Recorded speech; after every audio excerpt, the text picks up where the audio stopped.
우리 조계사 불교대학 총동문회 여러분 반갑습니다.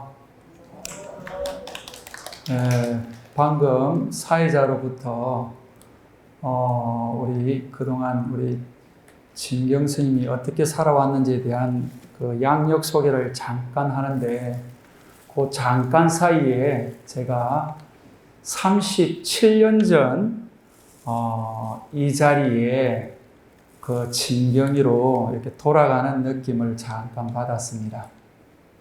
제가 계산을 잠깐 해보니까 37년 전에 조계사 법당에 이게 속가의 불자로서 이 자리에 처음 이렇게 여러분처럼 이렇게 앉아 있었던 사람이었습니다. 지금 저쪽 그 기둥 뒤에 제가 이렇게 처음 사찰에 와서 스님의 법문을 들으면서, 정확히는 그때 내용을 제가 기억은 못합니다만은 그 눈물을 흘리면서 스님의 법문을 들었던 그 기억이 아주 새롭습니다.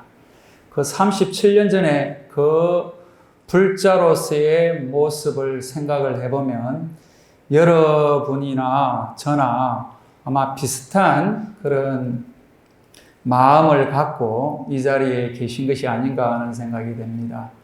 지난 날을 돌아보면 우리 사회생활을 저도 했습니다만 많은 어려움과 많은 그 번민과 그 갈등과 이런 것을 어디 해결할 길이 없어서 여기저기 헤매던 그런 시절이 있었던 것 같습니다.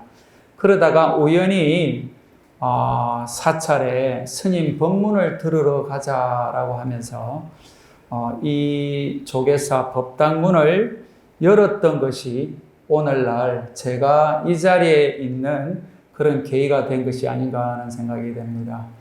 그때 제가 느꼈던 그 부처님에 대한 그 마음이 지금도 있나라고 초심을 생각해 보니까 지금 이 순간 많이 이렇게 부끄럽다는 생각이 됩니다.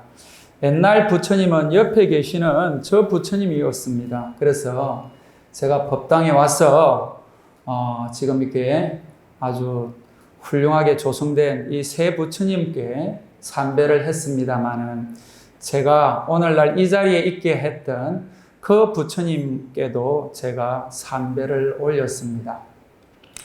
오늘 이 자리를 통해서 다시 한 번 더 우리 조계사의 이런 그 불련을 이어간다는 우리 조계사 불교대학 총동문회 여러분은 상당히 전생에 복을 많이 지은 분이지 않겠나 하는 생각이 됩니다. 왜냐하면 코로나19라고 하는 이런 전대미문의 이런 상황 속에서 지금 절마다 법회를 못하고 있습니다.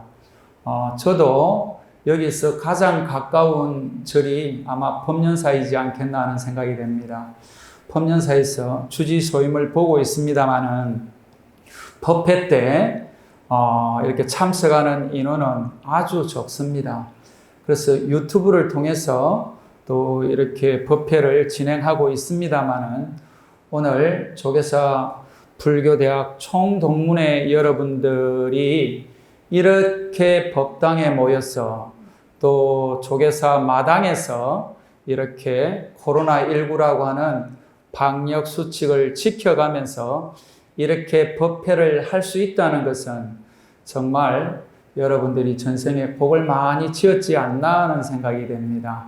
오늘 그런 의미에서 이 조계사 총동문회가 얼마나 되냐라고 물으니까 한 3,000명 된다고 그럽니다. 그죠? 한 3,000명 중에서 여기 모인 여러분들은 아마 특별한 분들이지 않겠나 하는 생각이 들고, 또 추석이라고 하는 명절을 이렇게 보냈습니다마는 추석 명절 끝나자마자 법륜사 법당으로 달려와서 기도하고 또 스님의 법문을 한번 들으면서 내 신앙 생활을 점검하고 또 나 자신을 돌아보는 시간을 갖겠다고 마음내는 여러분들이 반드시 부처님의 가피가 있을 것이라고 이렇게 생각이 됩니다. 저도 법당에 와서 저 기둥 뒤에 와서 울었던 그 눈물을 흘렸던 기억은 저도 몸이 안 좋았어요. 그래서 몸이 안 좋아서 그 몸이 안 좋은 그 지금 상황을 조금 벗어나고 싶어서 정말 간절하게 기도하는 그런 시절이 있었습니다.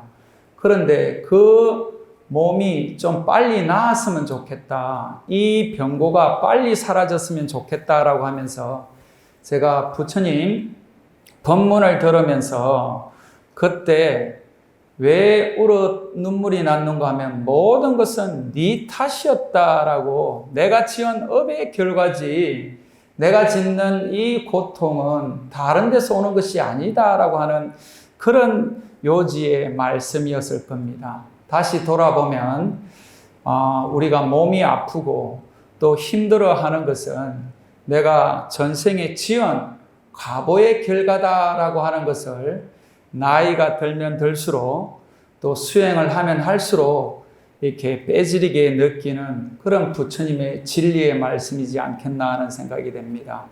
그래서 그런 그 고통이 있기 때문에 또 한편으로는 법을 구하게 되고 또 부처님을 가까이 하게 되는 계기가 되지 않겠나 하는 생각이 됩니다. 그래서 이번 명절 때도 코로나19라고 하는 이런 상황 속에서 가족도 제대로 서로 만나서 형제 간의 정도, 부모 간의 정도 제대로 나누지 못하는 이런 참 전대미문의 상황을 우리가 맞이하면서 이때 우리가 뭐를 생각을 해야 되는가 하면 왜 이런 상황이 지금 이 시대에 우리가 겪고 있는가라고 보면 우리가 또 우리 앞 세대의 우리 전생의 우리 삶이 조금 지구 환경을 조금 무시하고 또 나 자신이 또 코로나19를 극복할 정도의 건강 유지를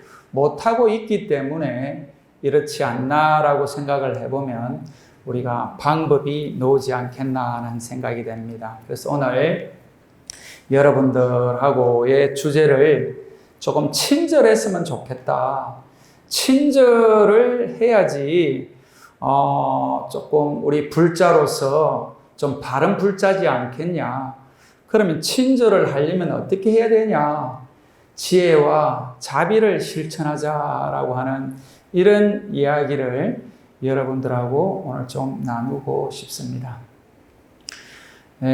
지금 친절이라고 이야기를 하니까 세상에서 가장 친절한 분이 누구이겠는가라고 주변을 한번 돌아보면 저는 2600년 전에 이 땅에 오신 부처님이 인류 역사상 가장 친절한 분이었다라고 이렇게 생각이 됩니다. 왜냐하면 2600년 전에 이 땅에 오셔서 우리에게 진리를 설하시고 돌아가셨기 때문에 오늘날 우리가 이 법당에 앉아서 부처님을 생각하면서 부처님의 법문을 경청하고 있는 것이 아닌가 생각이 됩니다. 그런 면에서 보면 2600년 전에 부처님이 어떻게 도를 깨닫고 친절한 분이 되셨는가라고 하는 것은 금강경에 잘 나와 있습니다. 그래서 부처님께서 보리수 아래에서 돌을 깨치시고 많은 고민을 합니다. 내가 깨친 이 돌을 누가 알아주겠는가라고 이렇게 봤을 때 차라리 이 지금 내가 알고 있는 이 돌을 나 혼자만 이렇게 알고 이 세상을 영원한 열반에 드는 것이 좋지 않겠나라고도 고민을 했다는 겁니다. 그때 많은 지금 그런 곳에서 부처님의 법문을 듣고 고통에서 벗어나고 조금이라도 행복으로 나아갈 수 있는 그런 중생들이 있다고 하는 것 같으면 그분들을 위해서 당신이 깨달은 그 법을, 그 도를 좀 설하시는 게 좋지 않겠습니까? 라고 했을 때, 그때 만약에 부처님이 친절한 분이 아니었다라고 하면 그것을 무시하고 완전한 열반에 들어가셨지 않겠나 하는 생각이 됩니다. 그런데 부처님이 친절하셨기 때문에 우리 중생들을 위해서 도를 이렇게 설하시고 가신 것이죠. 그래서 그 지금 도를 처음에 설하셨을 때가 두 스승을 위해서 내가 깨달은 이 법이 맞는지에 대한 이야기를 나눠보는 게 어떻겠는가 생각했는데 스승님들은 떠나셨고, 그 다음에 5 비구한테 가서 처음으로 설법하셨던 것이 지금 우리가 지금 배우고 또 여러분들이 불교대학에서 아마 2년 동안 열심히 배웠던 그것이 부처님께서 친절하신 그 결과의 모습이지 않겠나 하는 생각이 됩니다. 금강경에 보면 제일 처음에 1250인이라고 하는 그 비구들하고 같이 탁발을 나가서 이렇게 오늘처럼 이렇게 다 자리에 앉은 이런 상황에서 부처님께 수보리가 묻습니다. 뭘 묻는가 하면 금강경에 지금 여러분들이 책이 있는 분들은 보시면 이렇게 묻습니다. 세존이시여 가장 높고 바른 깨달음을 얻고자 하는 선남자 선여인이 어떻게 살아야 하며 어떻게 그 마음을 다스려야 합니까? 라고, 이것이 금강경의 핵심을 가늠해 볼 수 있는 질문입니다. 그래서 어떻게 살아야 됩니까? 어떻게 그 마음을 이렇게 다스려야 됩니까? 이게 우리가 불자로서 뿐만 아니고 세상을 살아가는 모든 사람들의 궁극적인 질문이지 않겠나 하는 생각이 됩니다. 그래서 부처님이 어떻게 살아라 라고 하는 이야기를 하시는가 하면 부처님은 이렇게 답변을 하십니다. 모든 보살 마살은 다음과 같이 그 마음을 다스려야 한다.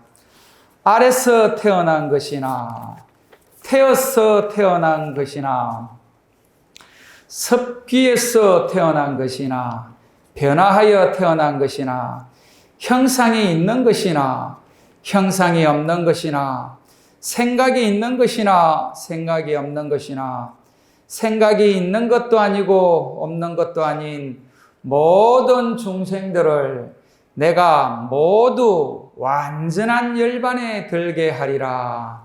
이와 같이 헤아릴 수 없이 많은 중생을 열반에 들게 하였으나 실제로는 완전한 열반을 얻은 중생이 아무도 없다. 이것이 우리 금강경의 가장 중요한 부처님의 말씀이고, 여러분들이 부처님의 이 말씀을 제대로 새기고 세상을 살아간다라고 하는 것 같으면 우리 금강경을 독송하는 그 자리가 바로 부처님이 계시는 법당이고, 부처님이 살아계신 2600년 전이 아니라 현 시대도 부처님이 살아있는 것을 여러분들이 느끼는 그런 기적 같은 일들이 있을 거라고 저는 확신을 합니다. 그래서 저는 금강경 독송을 아주 법연사에서 열심히 하고 있습니다. 그래서 저도 금강경을 독송하게 된 이유가 우리 도반이 이렇게 열반에 입적하는 그런 상황을 보고 여러분들이 이번에도 여기 월주 큰 스님을 이 조계사 법당에 모시고 있습니다마는 얼마 전에 자비하는 모습을 보셨을 겁니다. 장작 더미에 이렇게 육신이 이게 타면서 연기가 나는 모습을 보면서 세상의 무상함을 마지막 법문으로 월주 큰 스님께서 남기고 가시는 모습이 아닌가 하는 생각이 됩니다. 그런데 우리가 삶을 살아가면서 가장 극적인 순간들이 삶을 마지막 하는 그런 모습이지 않겠나 하는 생각이 됩니다. 그래서 그날도 도반에 다비식에 참석을 하면서 좀 더 열심히 잘 살아야 되겠다. 수행자로서 바른 길을 걸어야 되겠다라고 그 도반이 가지 못한 길까지도 대신 가야 되겠다라고 하는 그런 발언을 하고 있는 그런 상황에서 우리 무각사 주지 스님으로 계시는 청학 스님께서 저에게 잠깐 이렇게 보자고 하더니 이런 말씀을 하십니다. 내가 지금까지 많은 수행을 하고 많은 소임을 살고 많은 일이 있었는데 가장 보람된 일은 무각사 주지를 하면서 금강경 독송을 통해서 지금 천일 기도를 3번 한 것이 너무나 보람이 있었다라고 이야기를 합니다. 그러면서 법련사라고 하는 서울 한가운데 경복궁 옆에 있는 그런 중요한 사찰에 소임을 본다는 것이 보통 힘든 일이 아닐 텐데 그 힘든 과정을 극복하기 위해서는 금강경 독송을 하면 그 힘든 그 어려움이 충분히 극복할 수 있는 지혜가 생기고 부처님의 가피가 있다라고 이렇게 이야기를 저한테 간곡하게 하셨습니다. 그래서 도반의 다비식의 그 지금 슬픈 마음도 있고 또 조금 더 발심하는 마음도 있는데다가 우리 청학 스님의 그 말씀이 저는 아주 와닿아서 제가 금강경을 평생 독송하면서 살겠습니다라고 하면서 그때 사시기도를 제가 금강경을 3독을 했습니다. 제가 그때 저도 천일 기도를 하고 또 기도를 계속 제가 하던 때인데 3독을 40대 하니까 그게 지금 1시간 처음에는 뭐 한 반 정도 하다가 1시간 20분, 10분 이렇게 1시간 이상을 이렇게 금강경만 독송해야 되는 이런 상황을 보면서 제가 부처님의 그 금강경 말씀 중에 이 구절이 오면 정말 환희심이 났습니다. 정말 이 세상에 있는 모든 중생들이 다 열반에 들었으면 좋겠다. 다시 말하면 이 세상에 있는 모든 중생들 보이거나 보이지 않거나 아래서 태어나거나 습기로 태어나거나 태어서 태어나거나 변해서 태어나는 이 모든 중생들이 다 행복했으면 좋겠다라고 하는 이 지금 부처님의 간곡한 이 말씀을 여러분들이 새겨 들으면 환희심이 나지 않습니까? 불자로서 내 하나만 잘 살아보겠다라고 하는 이 소성적인 이 자아를 여러분들이 돌아보면 어떤 순간에 오면 자신이 상당히 부끄럽고 왜소하고 이런 것을 느끼게 됩니다. 그런데 금강경에서 모든 사람들이 행복했으면 좋겠다. 모든 사람들이 정말 고통에서 벗어났으면 좋겠다. 이렇게 여러분들이 본다라고 하면 저는 그 모든 중생들 중에는 제가 주장을 하기로는 코로나19도 눈에 보이지 않는 형상이 보이지 않는 그런 중생에 속한다라고 보면 코로나19조차도 빨리 성불하기를 바라는 빨리 이 지금 많은 우리 인간의 고통의 그런 것을 벗어날 수 있는 그런 존재가 되기를 이렇게 마음을 쓴다라고 하는 것 같으면 여러분 어떻습니까? 코로나19 정도는 충분히 우리가 극복할 수 있는 불자의 마음이 되지 않겠나 하는 생각이 됩니다. 제가 우리 부처님께서 금강경에 이런 말씀을 해놨기 때문에 코로나19가 다행히도 우리 사찰에서는 그렇게 번성하지 않았다. 이렇게 그런 이야기를 우리가 듣는 것이 아닌가 하는 생각이 됩니다. 그래서 우리가 불자 입장에서 보면 이것이 부처님의 가피다라고 여러분들이 확신을 좀 하시기를 바랍니다. 제 말에 동의를 안 하시는 것 같아요. 그래서 우리가 이런 마음을 낸다라고 하는 것 같으면 적어도 우리가 정부에서 이렇게 주관하는 방역 시책에는 우리가 열심히 잘 따르고 우리가 실천해야 되지만 우리 마음만큼은 좀 대성적으로 큰 마음을 낸다라고 하는 것 같으면 정말 마스크로 이렇게 멀어지는 이런 관계가 아니고 마음으로는 더 가까워지는 더 불자로서 신심을 내고 불자로서 좀 자신을 갖는 이런 마음이 되지 않겠나 하는 생각이 됩니다. 그래서 여러분들이 금강경 독송을 한다라고 하니까 제가 금강경 독송하면서 가피를 입었다라고 하는 것은 법연사 주지를 무난하게 지금 하고 있고요. 또 지금 그때 제가 공부를 더 해야 되겠다라고 하면서 박사 과정에 들어가서 그 바쁜 상황에서도 박사 과정을 수료하는 이런 것은 저는 부처님의 가피라고 생각합니다. 그리고 하겠다라고 하는 그 마음을 내면 부처님은 우리가 할 수 있게끔 길을 열어주고 우리 보살님들이 우리 지금 우리를 옹호하는 신장님들이 우리를 보호하고 지켜준다는 그런 신앙적인 그런 믿음을 여러분들이 갖기를 바랍니다. 불교 대학을 왜 시작을 했는가 하면 우리 불자들이 기복 신앙을 한다. 우리 불자들이 정말 교리도 모르면서 늘 와서 복을 달라고 우리 아들 잘 되라고 우리 남편 잘 되라고 복을 비는 기복 신앙이다라고 하면서 다른 종교에서 우리 불교를 비방하는 이런 상황이 우리 한국 역사에는 있었습니다.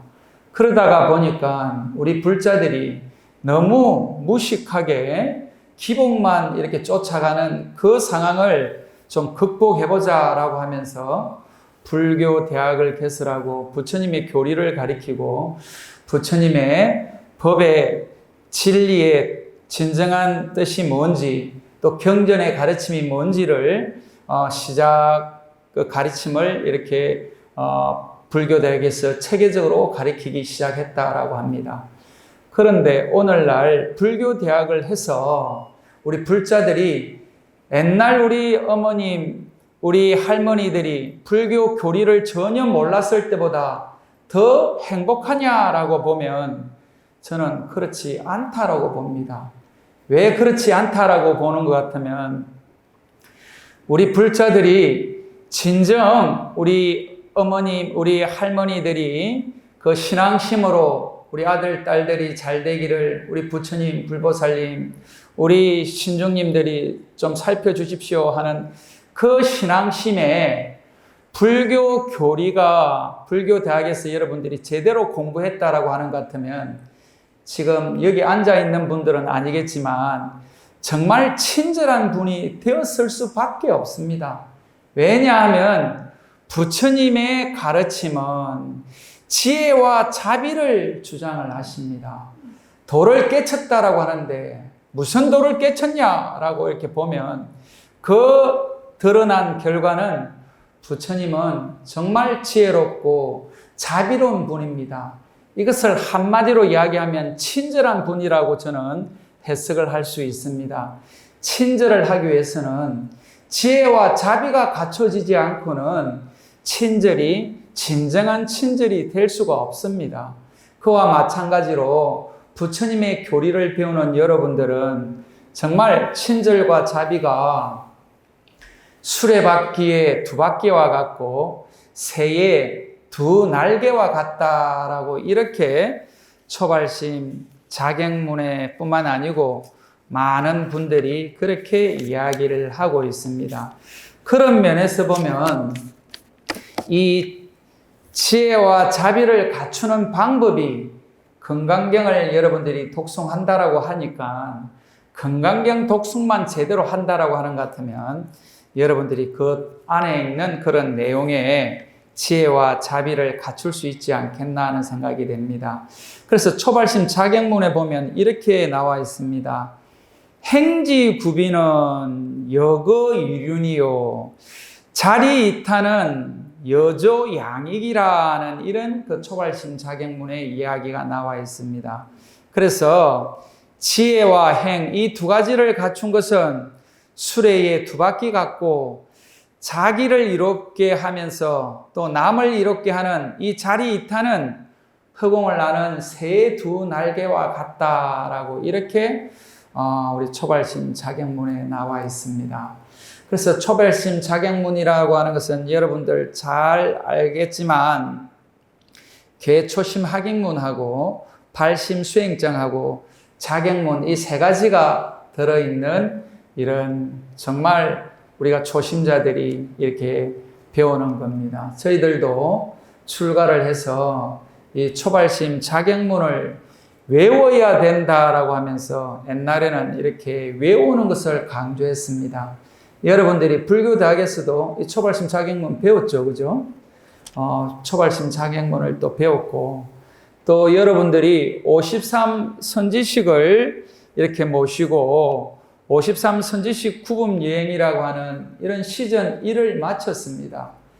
다르게 이야기하면 53분의 정말 큰 스님들을 모시고 좋은 법문을 듣고 또 여러분들이 2년 과정에 불교 대학을 마친 분들이 이 자리에 계시다라고 하니까 아마 금방 알아듣지 않겠나 하는 생각이 됩니다. 그래서 만약에 여러분들이 정말 부처님의 그런 지혜와 자비를 이렇게 실천한다라고 하는 것 같으면 정말 여러분들이 갖고 있는 고민들, 여러분들이 힘들어하는 부분들은 한 번에 해결될 수 있다라고 봅니다. 그래서 저도 주지라고 하는 이 위치는, 이 소임은 수행을 지금 하는 부분도 중요하지만 또 사찰을 경영해야 되는 이 사찰을 경영하는 부분이 또 있습니다. 그래서 여러분들이 잘 아는 2판, 4판이라고 하면 주지는 2판과 4판을 겸비해야 됩니다. 그런데 제가 출가할 수 있었던 계기도 37년 전에 제가 법회에 저는 조계사 청년회 법회를 했습니다. 그래서 청년회도 그때 한 3,000명 됐다고 했는데 여기 오늘 총동문회도 3,000명이라고 하니까 정말 비슷한 숫자지 않겠나 하는데 제가 너무나 잘 알 수 있는 게 3,000명이라고 하는 것은 숫자에 불과한 것이죠. 그죠? 여기에 참석할 수 있는 분들은 정말 이렇게 많지 않습니다. 그리고 제가 조계사 청년회 하면서 느끼는 것은 3년 단위로 물갈이를 하는 거예요. 정말 초심자 때는 너무 신심이 나가지고 날마다 조계사 법당에 오고 싶고 또 조계사 법당에 와서 저는 늘 108배를 했던 그런 기억들이 있습니다. 퇴근하고 나면 여기 와서 108배를 하고 돌아가고, 왜냐하면 내 직장 생활이 힘들고 내 개인이 힘들었기 때문에 이 힘든 상황을 어떻게 하면 벗어날 수 있겠는가라고 보니까 제가 불교를 배우면 배울수록 내가 힘든 것은 내 업장이 두텁기 때문에 그렇다는 거예요. 내가 전생에 복을 많이 지었으면 이런 고통이 없었을 텐데 전생에 내가 복을 많이 짓지 못했기 때문에 내가 이 108배를 통해서 내 업장을 녹이고 내 과거에 지은 죄를 참회하면서 다시는 그런 어리석음을 반복하지 않겠다는 그 발언을 저는 이 법당에서 했던 것 같습니다. 그런데 그럴 때마다 그때 우리 조계사 주지스님께서 이런 말씀을 하셨어요. 우리 조계사 청년회 여러분들이 출가를 해서 부처님의 법대로 수행을 한다라고 하는 것 같으면 한국 불교가 좀 더 바로 서지 않겠나, 이런 이야기를 하시는 그 스님의 간곡한 말씀이 저는 상당히 와닿았습니다. 그래서 출가하겠다라고 하는 그 불심을 심어준 것이 조계사 주지 스님이 있는데, 지금 우리 조계사 주지 스님이신 지연 스님도 또 여러분 동문회를 다시 결집시키고 또 불교대학으로 끝나서 신행생활이 끝난 것이 아니고 불교대학을 졸업한 그것을 바탕으로 해서 수행정진을 더 열심히 하라고 하면서 또 여러 가지 이렇게 수행을 여러분들이 지금 총동문회 이름으로 모여서 하는 것으로 알고 있습니다. 그래서 이 주지 스님의 그런 지금 말하자면은 자비심과 여러 불자들을 생각하는 그 마음이 엄청 중요하지 않나 하는 생각이 됩니다. 이 부처님의 가르침으로 또 우리가 신심을 가지고 이 법당에 여기 오기까지도 정말 소중한 시간인데도 불구하고 여기 와서 또 업을 짓는 분들이 있더라는 겁니다. 그래서 적어도 법당에 오신 우리 불자님들은 부처님의 가르침이 궁극적으로 행복을 추구하고 또 궁극적으로 우리가 완전한 열반에 들기를 발언하는 이런 큰 소원을 우리가 가졌다라고 하는 것 같으면 정말 친절을 좀 실천하자. 친절해야 된다. 그래서 제가 법연사는 친절한 절이 되자라고 하면서 요새 친절한 절의 운동을 하고 있습니다. 그런데 우리 지금 여러분들이 존경하는 달라이 라마는 어떤 말씀을 하시는가 하면 달라이 라마는 이런 이야기를 합니다. 내 종교는 아주 간단합니다. 그것은 바로 친절입니다. 달라이 라마가 종교라고 하는 것은 친절이라고 이야기를 합니다. 이거는 여러분들이 정말 새겨들어야 될 말이지 않나. 달라이 라마가 이런 말을 전 세계인들에게 감동을 주기 때문에 티베트 불교가 또 부처님의 가르침인 그 가르침이 전 세계인들에게 감동을 주는 것이 아닌가 하는 생각이 됩니다. 아주 간단한 말이지 않습니까? 달라이 라마조차도 내 종교는 불교다라고 이야기를 하는 것이 아니고 내 종교는 친절이라고 이야기를 합니다. 그런데 친절이라고 이야기하는 그것이 바로 부처님의 가르침이고 그것이 바로 부처님이 우리한테 남겨주신 그런 아주 간절하신 그런 법문이지 않겠나 하는 생각이 됩니다. 그래서 여러분들이 친절하려면은 그러면 거창하게 내가 오늘부터 친절해야 되겠다. 어떻게 하는 게 친절이냐라고 이렇게 생각을 하면서 친절이 지혜와 자비란다 이렇게 이야기를 하면서 지금 불교 경전을 갖다 놓고 또 불교 교리책을 갖다 놓고 옛날에 여러분 배웠던 불교 인문을 갖다 놓고 아무리 들여다봐도 여러분들이 친절해지지 않습니다. 또 53선지식을 여러분들이 만났다라고 주장을 하는 것 같으면 여러분들은 다 도인이 되어 있어야 맞는 거죠. 왜냐하면은 선제동자는 53 선지식을 통해서 어떻게 됐습니까? 보살이 되고 궁극적으로는 부처의 길에 들어섰지 않습니까? 여러분들도 그런 그 친절이라고 하는 것을 어떻게 실천해야 되겠는가라고 하는 것 같으면 아주 사소한 것에서부터 시작하는 겁니다. 지금 이 자리에서부터 내가 앉아있는 이 자복을 이 자리에 오기까지 많은 사람들의 공력이 들어있는 거예요. 지금 법당에 계시는 저 법당보살님, 또 지금 이 법회를 총괄하기 위해서 우리 회장님이 정말 뭐 몇 달 전부터 저한테 통화하고 오늘도 지금 어디쯤 오셨냐 또 말았냐 하면서 계속 저녁은 드셨냐 이렇게 하면서 오늘 그런 분들의 공력이 있기 때문에 오늘 이런 법회가 이루어지는 겁니다. 그래서 그 친절이라고 하는 것은 내가 앉아있는 이 자리가 너무 감사하고 이 자리를 만들어주신 많은 분들께 감사함을 전하는 것이 친절이라는 겁니다. 그리고 그 친절의 끝은 부처님이 계셨기 때문에 부처님의 그 가피력으로 오늘날 내가 이렇게 건강하게 이 자리에 와서 부처님의 법문을 듣는구나. 또 내가 도반을 만나는구나.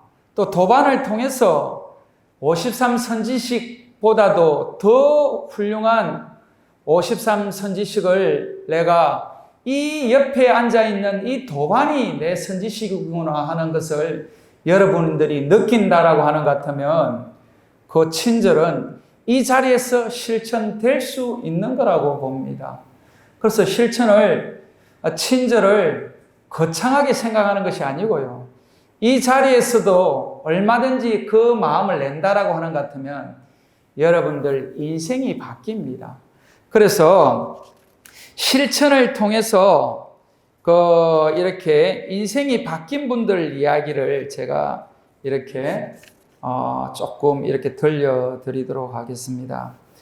지금 우리 친절에 대한 책을 카인드라고 하는 아주 작은 친절의 힘이라고 하는 이 책을 도나 캐머런이라고 하는 이 세계적인 작가가 이렇게 지었는데요.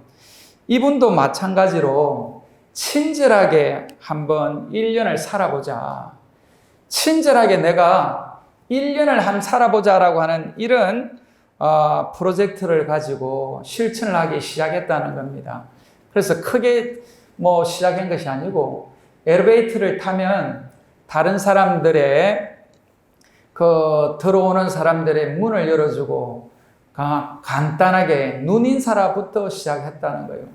여러분 아파트에 같이 살면서 같이 타는 그 아파트에 같은 주민인데도 불구하고 옆에 누가 사는지 인사조차도 안 하고 사는 것이 지금 우리의 삶입니다. 그래서 옛날 정말 흙담집에 정말 조그만한 초가스 한 칸을 짓고 서로 옆집에 숟가락이 몇 개고 옆집에 지금 쌀이 얼마나 남아있는지를 서로 이렇게 알면서 서로 밥은 먹었는지에 대한 안부를 묻던 그런 정은 지금 우리가 사라진 것이 현실입니다.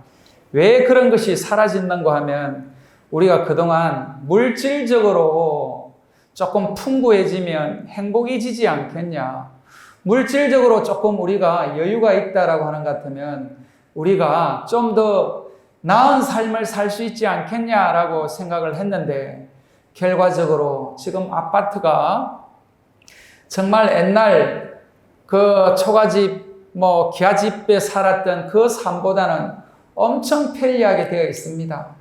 화장실이 바로 안방에 있고 또 바로 나가면 또 식당이고 바로 침대고 이렇게 우리가 편리한 삶을 살고 있는 것이 현실의 삶인데도 불구하고 부부조차도 한 집에 살면서 딴방을 쓰고 또 뭐 나오면은 인고 부부처럼 이렇게 하면서 들어가면은 각방을 쓴다라고 하는 이런 정말 말하기 힘든 이런 상황을 우리가 살고 있는 것은 정말 부처님의 가르침을 우리가 제대로 모르고 있기 때문이다라고 생각을 합니다.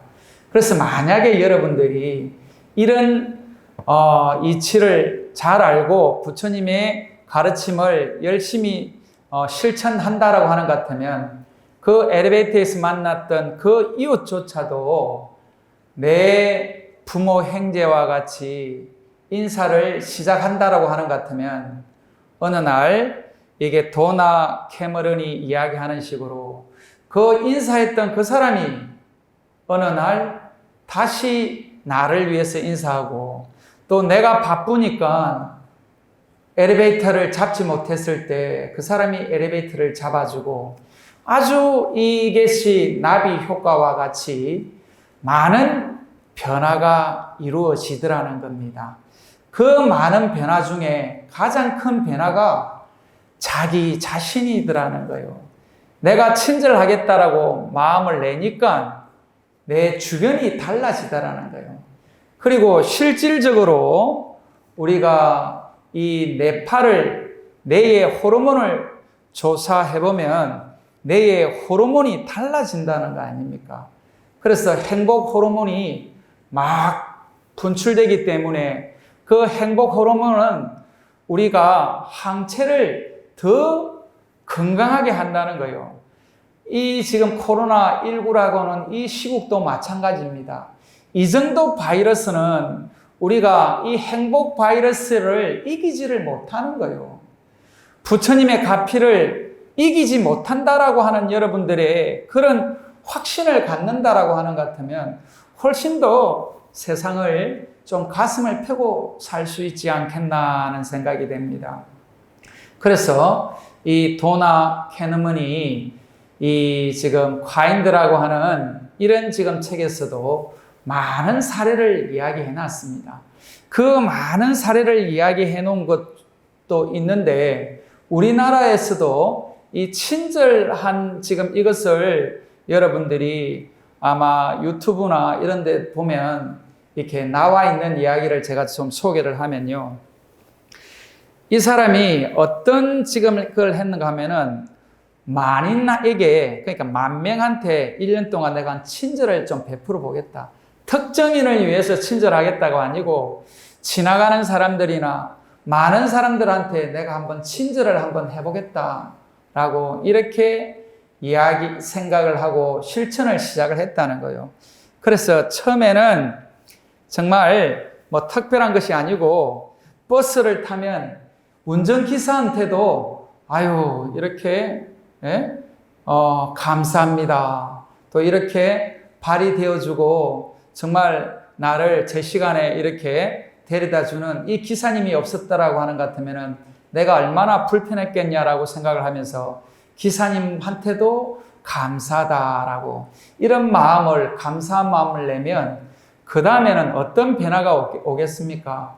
그 버스의 기사뿐만 아니고 그 버스가 굴러올 수 있게끔 했던 모든 그 엔지니어들한테도 감사하게 되고 그 버스를 만든 현대 자동차한테도 감사하게 되고 그 지금 기름을 만드는 정유회사 저 아프리카에서 기름을 빼온다라고 하는 것 같으면은 아프리카 그 오지에 있는 사람조차도 감사한 마음이 생길 수밖에 없는 것이 이 친절에 대한 이 지금 해피 바이러스의 결과이라고 봅니다.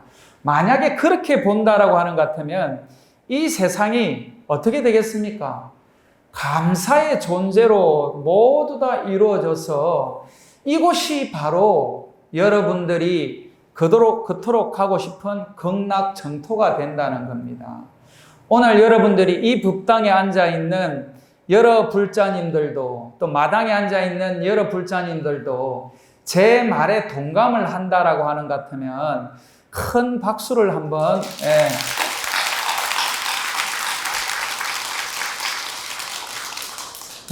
이 박수 소리가 큰 거를 보니까 정말 부처님의 가피가 여러분들한테 반드시 이루어질 것이라고 저는 확신을 합니다. 그리고 여러분들이 그런 믿음을 좀 갖기를 바랍니다. 왜 그런 믿음을 여러분들이 갖지 않는고 하면은 저는 우리 할머니가 정한수를 장독대에 떠놓고 우리 아들이 이번에는 꼭 서울대에 합격하기를 바란다. 우리 남편이 이번에 꼭 승진하기를 바란다 하는 그 할머니의 믿음, 그 할머니의 정한수의 그 믿음이 우리한테는 부족하다는 겁니다. 불자들한테는 지금 우리 불교 대학을 다닌 여러분들은 그 믿음이 더 절실해 할 때가 아닌가 하는 생각을 저는 하게 됩니다. 왜냐하면 저도 여러분들과 같은 시기를 거치고 또 저도 교리적으로 공부를 좀 더 해야 되겠다라고 하면서 박사 과정을 마치면서 제가 느끼는 것은 뭔가 하면 교리적으로는 이 부처님의 가르침을 실천할 수가 없습니다. 만약에 교리적으로 여러분들이 이런 실천을 만약에 했다라고 하는 것 같으면 여러분들 삶이 달라집니다. 달라질 수밖에 없습니다. 그런데 오히려 우리 신앙심만 가졌던 우리 할머니들이 더 행복하지 않았나 하는 생각을 저는 지금 이렇게 30년 넘게 절에 와서 공부를 해본 입장입니다. 그래서 여러분들이 그런 마음을 좀 가지면 좋지 않겠나 하는 생각이 됩니다. 그래서 이 만인에게 1년 동안 친절 베풀기 프로젝트를 실천을 했더니 이 사람이 첫 번째 변화가 뭔가 하니까 불면증이 없어졌다는 거예요. 이 사람이 자기가 이야기하는 거예요. 불면증이 내가 없어졌다. 그동안에 왜 불면증이 많은고 하면요. 생각이 많은 거예요. 또 다르게 이야기하면 욕심이 많은 거예요. 이루어지지 않을 일을 내가 계속 걱정하고 이루어지지 않는 것에 대한 욕구 불만을 내가 계속 이렇게 불만을 하다 보니까 화가 치밀어 오르는 거예요. 왜 옆집은 잘 되는데, 왜 옆집 자식은 이렇게 잘 되는데, 왜 우리 자식은, 또 왜 내 남편은, 내 아내는 이런 불만들이, 이런 갈등들이 계속 생기니까 어떻게 되겠습니까? 잠이 왔다가도 벌떡 깨는 거예요. 열받아가지고. 그러지 않습니까? 그런데 이 사람은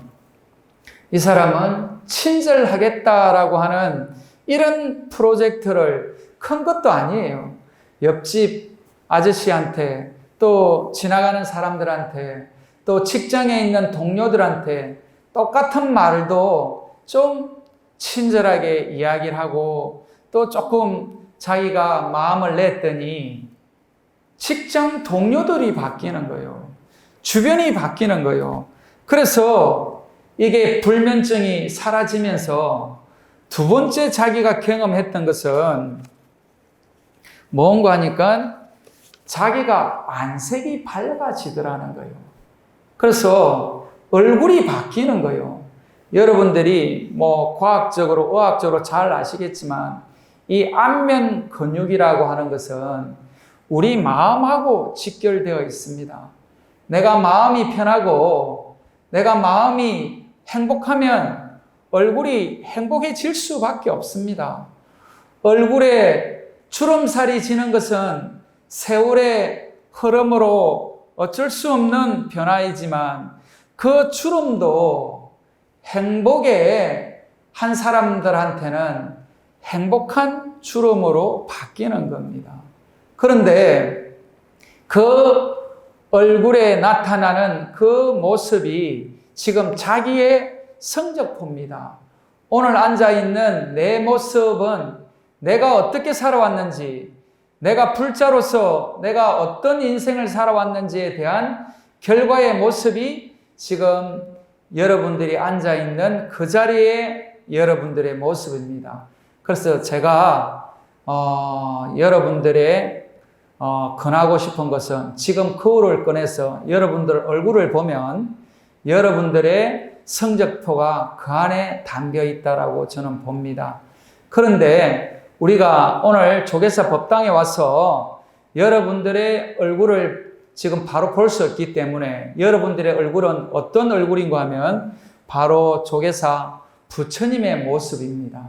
그래서 여러분 부처님 모습을 이렇게 보면 어떤 분들은 부처님이 지금 나를 보고 아주 해피하게 웃고 있구나라고 지금 느끼는 분이 계시고요.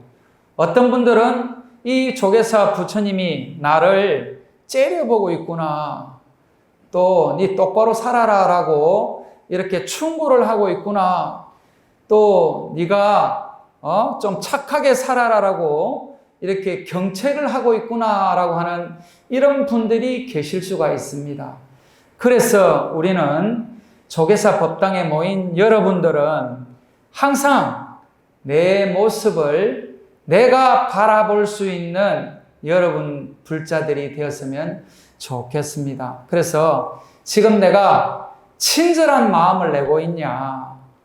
내가 주변 사람들한테 불편은 끼치고 있지 않나? 나로 인해서 누군가가 힘들어하고 있지 않나를 늘 살피면서 항상 친절이라고 하는 이 지금 생각을 한다라고 하는 것 같으면 이 친절은 부처님이 그토록 우리한테 구구정연하게 말씀하신 지혜와 자비를 갖추라라고 하는 그 말씀이구나라고 하는 것을 여러분들이 생각을 하면서 뭐 크게 실천할 것이 아니고요. 바로 아주 가까이 있는 나부터 실천을 하는 거예요. 내가 오늘날 조계사 법당에 앉아있는 이 모습만 보더라도 기특하지 않나요? 여러분들이 여러분 자신을 생각해 볼 때 기특하잖아요.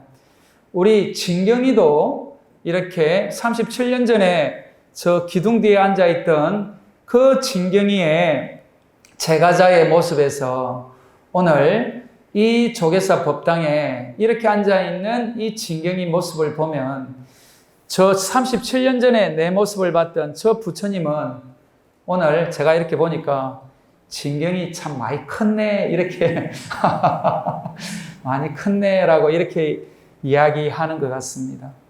그래서 여러분들이 여러분 삶을 돌아볼 때 내가 정말 성숙하고 내가 정말 부처님이 말씀하신 보살을 닮아갔구나라고 하는 것을 여러분들이 항상 이렇게 새기는 그런 불자가 되기를 바랍니다.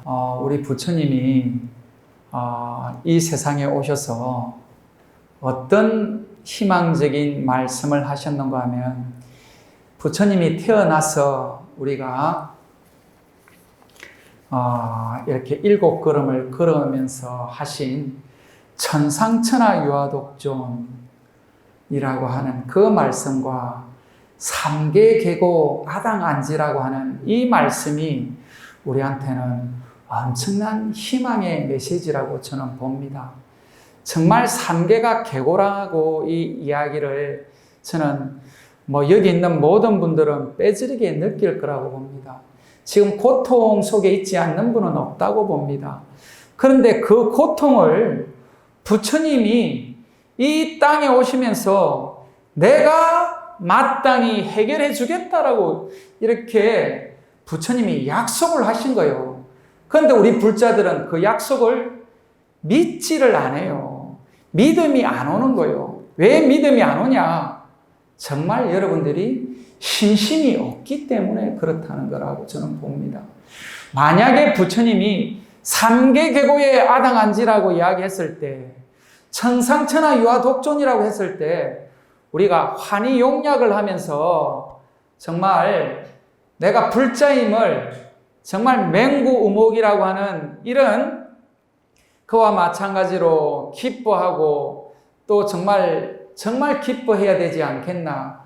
그래서 부처님이 태어날 그때도 이 지구가 흔들리고 하늘에서는 꽃비가 내리고 또 용들이 물을 뿌리면서 부처님을 이렇게 목욕시켰다. 천지가 진동을 했다라고 하는 그런 표현이 있습니다.